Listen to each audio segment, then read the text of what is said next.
Hey guys, Chronicle here. As suggested by you, today we're gonna talk about the Maggie. This unique weapon might be small, but it sure knows how to pack a punch. In the first game of the series, players were introduced to a new type of revolver known as the Masher variant. These weapons were capable of firing multiple pellets as one, similar to a shotgun, and were beloved by players for their sheer stopping power. Unfortunately, the Masher variant did not make a return appearance in Borderlands 2. However, the Maggie was there to fill the void.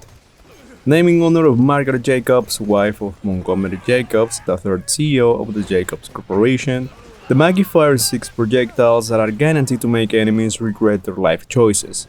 And the best part, it only costs 1 ammo per shot. Like, yeah, this gun is so ammo efficient, it's practically a bargain. It also has a high fire rate and bullet speed, making it ideal for taking down fast moving targets.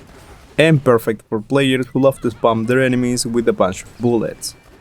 Like all Jacobs pistols, it comes with a critical hit bonus that can deal massive damage to enemies. And while it may not have any special gimmicks, it is still a reliable and effective weapon that can be used on any character in the game. That being said, some characters are better suited to the Maggie than others. For example, Zero and Maya can make the most out of the pistol critical hit potential. Zero in particular can use his board skill to devastating effect with multiple pellet weapons like the Maggie, while Maya's face lock can make critical hits as easy as shooting fish in a barrel, except the fish are, the enemy's faces. In Borderlands the pre-sequel, the Maggie is a viable choice for nearly every character, but it truly shines when used by Nisha. With her critical hit and ricochet skills, Nisha can make quick work of her enemies with this pistol. And let's not forget her ability to Genzerk, limited to pistols, or like limited to greatness. There were new mechanics introduced in Borderlands the pre-sequel like the cryo crit interaction or the moonshine, but the Maggie itself did not undergo any significant changes. As far as I know, both Borderlands 2 and Borderlands the pre-sequel versions are still the same weapon.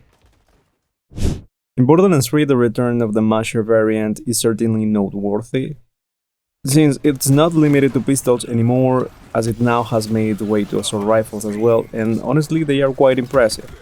However, the real game changer in this iteration of the game is the critical ricochet synergy that all Jacobs guns now possess. Because what's better than a critical hit? A critical hit that bounces off and hits all your enemies. That's what. Unlike the previous games where we had several different weapons prefixes, such as the Too Fair, which granted you more pellets, or the Trick Shot that allowed your bullets to ricochet, the Maggie will now always spawn with fixed parts. No variety, huh? How exciting. Moreover, it's important to mention that with the exception of snipers, all Jacobs weapons in Borderlands 3 only have a 10% crit damage bonus, which is less in comparison to the previous 50% bonus that all Jacobs pistol had. So the Maggie is not necessarily the best pistol in the game, however, it is still good. Oh, and by the way, for those people arguing which is better if the Maggie or the Trick Shot, let me stop you right there, the Bat Flag is the best choice. Just don't take that out of context, please. If you're wondering which Vault Hunter pairs the best with the Maggie, I have the answer for you, and that is Flag. And also saying, and am I right, Monks? Okay, listen, Flag has great focus skills, however, Zen can also be built around critical hits. Amara has ricochet skills and face lock to easily score critical hits, and as for Moe, she can make the Maggie a never-ending bullet fest. So really, the Maggie is viable on any Vault Hunter. While there might be newer weapons with flasher abilities, the Maggie remains as a classic choice for players who value simplicity and reliability. With its high burst damage, ammo efficiency, and critical hit potential, this pistol is a true powerhouse. Give it a shot if you want to feel like a gunslinger, or get a severe case of trigger finger. That's all I have to say for today. Let me know if I forgot something. See you in the comment section as always, and find me on Discord. Either way, I'm gonna be there. Bye bye.